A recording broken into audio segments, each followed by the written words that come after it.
Oke, jadi sekarang kita akan membahas tentang pembelajaran anti korupsi untuk masyarakat, khususnya anak muda.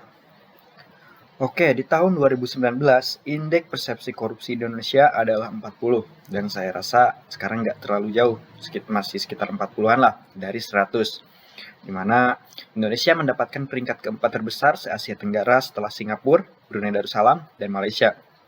Artinya, Indonesia itu masih belum bersih dari korupsi.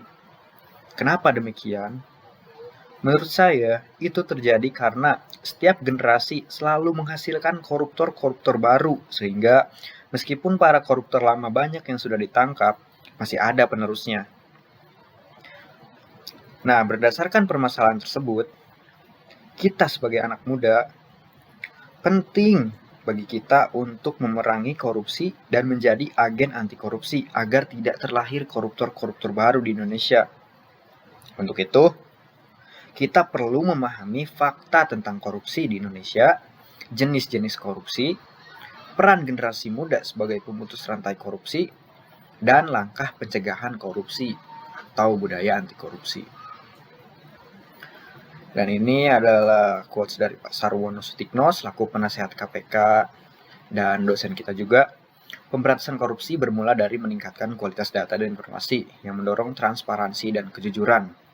Nah, ini nih. Transparansi dan kejujuran. Tuh. Oke. Lalu kenapa? Kenapa kalau misalnya ada korupsi di Indonesia? Korupsi adalah suatu bentuk kejahatan luar biasa.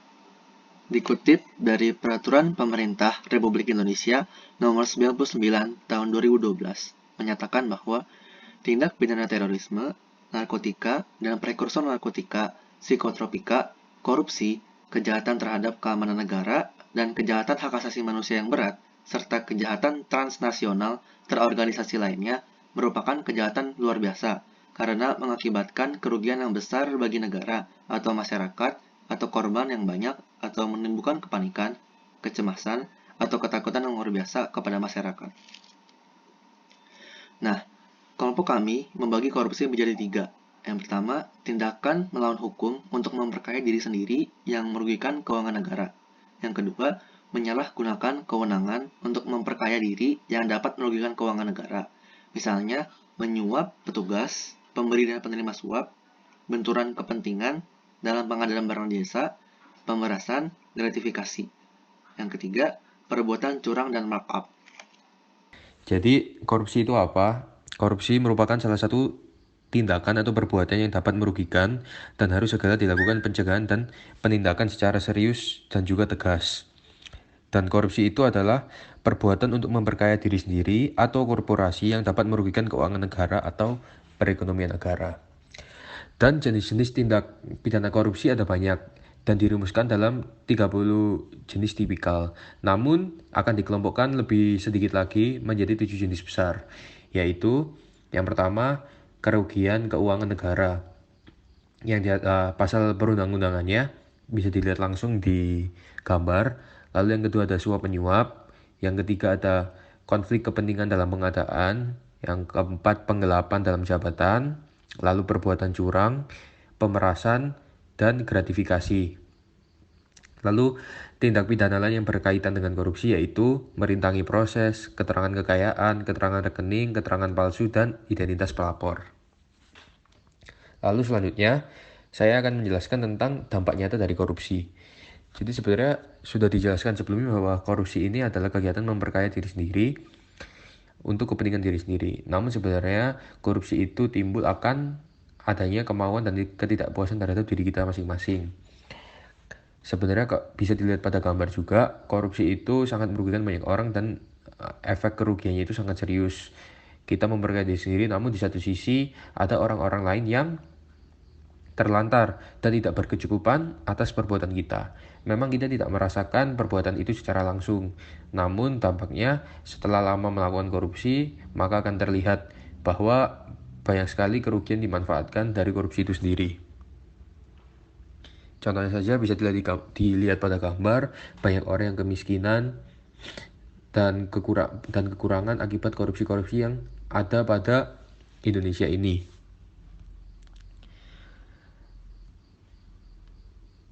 Lalu bisa kita lihat juga biasanya korupsi yang ada ini kebanyakan dilakukan oleh orang-orang yang memiliki kewenangan di suatu tempat, menyalahgunakan wewenang untuk mengambil kepentingan sendiri.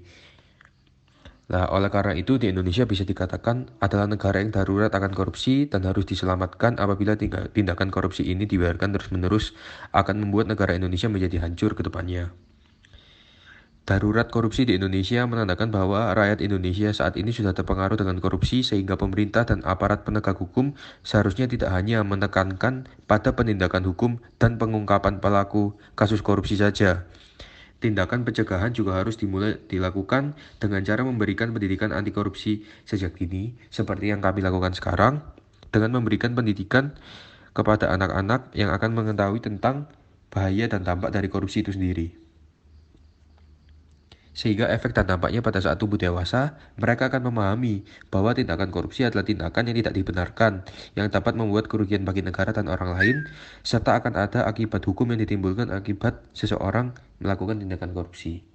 Selanjutnya adalah gerakan anti korupsi. Apa sih gerakan anti korupsi itu? Gerakan anti korupsi menurut pasal 1 Undang-Undang Nomor 30 Tahun 2002 tentang KPK adalah serangkaian tindakan untuk mencegah dan memberantas tindak pidana korupsi melalui upaya koordinasi, supervisi, monitor, penyelidikan, penyidikan, penuntutan, dan pemeriksaan di sidang pengadilan dengan peran serta masyarakat berdasarkan peraturan perundang-undangan yang berlaku. Nah, kenapa perlu melibatkan masyarakat? Menurut Kusnadi Hardja Sumantri, penegakan hukum adalah kewajiban seluruh masyarakat, dan untuk itu, pemahaman tentang hak dan kewajiban menjadi syarat mutlak. Masyarakat bukanlah penonton bagaimana hukum ditegakkan, akan tetapi masyarakat aktif berperan dalam penegakan hukum. Menurut Sacipto Raharjo, penegakan hukum adalah pelaksanaan hukum secara konkret dalam kehidupan masyarakat.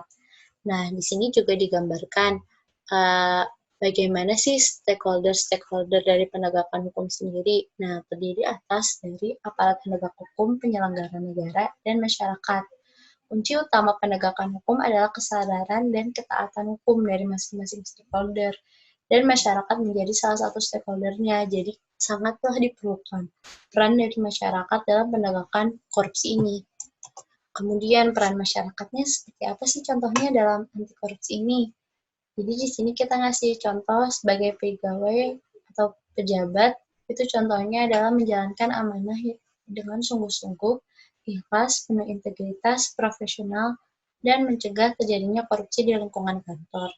Kemudian contoh sebagai orang tua adalah bersama-sama pasangannya menanamkan karakter anti korupsi, misalnya kejujuran sedini mungkin kepada anak-anaknya di rumah. Kemudian sebagai suami atau istri, contohnya adalah menjalankan fungsi sebagai auditor keuangan rumah tangga atau aliran dana rumah tangga, saling mengikatkan atau memberikan ruang integritas pada semua aktivitas keluarga. Kemudian peran masyarakat anti korupsi juga berperan secara sosial, yaitu dengan memberikan teladan dan menyerukan gerakan anti korupsi mulai dari lingkup terkecil di sekitar rumah, membiasakan akrab, mengenali, dan empati terhadap orang lain yang kekurangan. Berperan secara sosial ini sangat penting untuk kalangan anak muda seperti kita. Kenapa? Karena seperti kita lihat sendiri, banyak kalangan anak muda tuh yang nggak kenal dan nggak empati sama orang sekitarnya, terutama di lingkungan rumah juga. Banyak dari kita yang bahkan tidak tahu siapa ketua RT rumah kita, siapa ketua RW rumah kita. Bagaimana kita bisa akrab mengenali dan empati terhadap orang itu jika kita tidak tahu. Jadi menurut kami ini satu hal yang penting bagi anak muda seperti kita. Jadi saya akan menjelaskan nih bagaimana strategi di dalam pemberantasan korupsi. Nah, yang pertama yaitu tentang edukasi dan kampanye. Yang dimaksud di sini ialah bagaimana kita mampu mengajak orang lain untuk tidak berkorupsi. Sebagai contoh yaitu seperti iklan atau slogan-slogan stop korupsi yang biasanya kita lihat atau kita dengarkan di TV. Nah, biasanya slogan-slogan itu kan dibawakan oleh KPK kan. Nah, untuk kita mahasiswa ataupun pemuda, kita bisa memulainya dari hal-hal kecil seperti slogan tidak berbuat curang, tidak mencontek di saat ujian, dan lain-lain. Tentu saja kita bisa menambahkan nih dampak-dampak negatif dari perbuatan tersebut.